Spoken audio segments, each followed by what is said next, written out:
Custom procedures. 1. Entry into free circulation procedure. To dispose freely of goods imported from a third country, they must be placed under the customs procedure entry into free circulation and consumption. After the formalities of this customs procedure have been completed, the goods have the status of a union product, and you may freely dispose of them. This customs procedure is primarily applicable to goods which are to remain in the union permanently and enter its economic cycle. Normally it assumes that any import charges, customs duty, import VAT, and, where applicable, any special excise duties, have been paid. 2. Transit procedure. Customs transit is a customs procedure used to move goods between 2 points of a customs territory, via another customs territory, or between 2 or more different customs territories. Using the customs transit procedure allows for the temporary suspension of duties, taxes and commercial policy measures that are applicable at import. As such, it allows customs clearance formalities to take place at the point destination rather than at the point of entry into the customs territory. Customs transit is particularly relevant where a single customs territory is combined with multiple fiscal territories. It allows the movement of goods under transit from their point of entry into the Union to their point of clearance, where both the customs and national fiscal obligations will then be taken care of. 3. Customs warehouse procedure. Under the customs warehousing procedure, you can store goods on premises or at other locations that customs has approved and that are under customs supervision. You may warehouse these goods for an indefinite period, until the goods are placed under a subsequent customs procedure or destroyed leave the European Union's customs territory. You need not pay any import duties or other levies on the goods. You also do not need to adhere to commercial policy measures in as far as these do not prohibit the goods from entering or leaving the customs territory.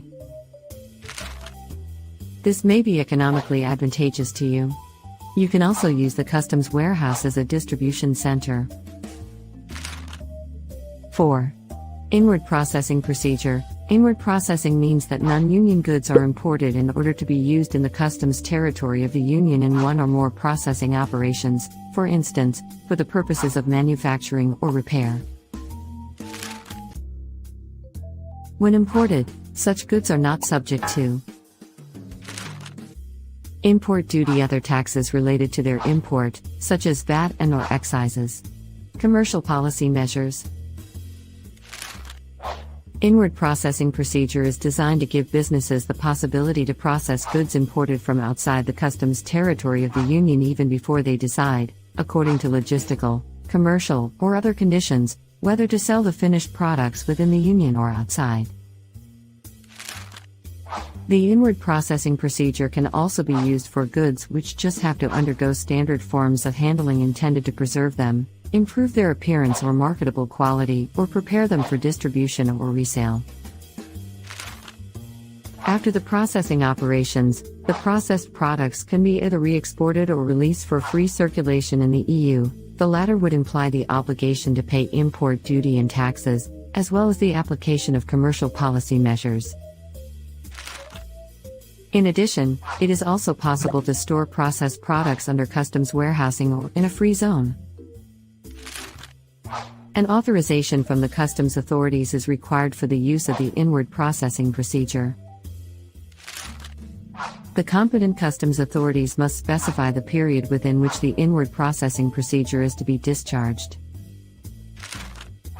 Such authorization can also allow businesses to previously export Union products which have been already processed in return for the import of an equivalent quantity of non-Union raw materials. 5. Processing procedure under customs control. Processing under customs control, PCC, is one of a number of procedures provided for in EU legislation that are referred to collectively as customs procedures with economic impact. PCC allows goods to be imported from outside the community for processing operations without being subject to import duties. Duty becomes payable when the finished product is released for free circulation, at the rate attracted by that product as if it had been imported directly. PCC is used in a situation where the goods that have been processed are, because of lower rates of customs duty, liable to a lower amount of duty than the original import goods. 6. Temporary import procedure. The temporary importation procedure is the use of goods not in free circulation within the customs territory of the Union, completely or partially exempt from import duties and without being subject to trade policy measures. During this use, the provisions that allow the re-export of the goods without any changes other than the normal wear and tear are applied. 7. Outward processing procedure. What is outward processing? Under the outward processing procedure, you may temporarily export European Union (EU) goods for processing or repair in a non-EU country. You can claim full or partial relief from import charges when these goods are re-imported and released for free circulation in the EU. 8. Export procedure. The export procedure is the procedure in which the provisions regarding the exit of the goods in free circulation out of the customs territory of the EU for export purposes are applied. Export is carried out through the application of trade policy measures and, where necessary, the provisions on exit procedures, including export duties. Goods exported must be placed under the export procedure.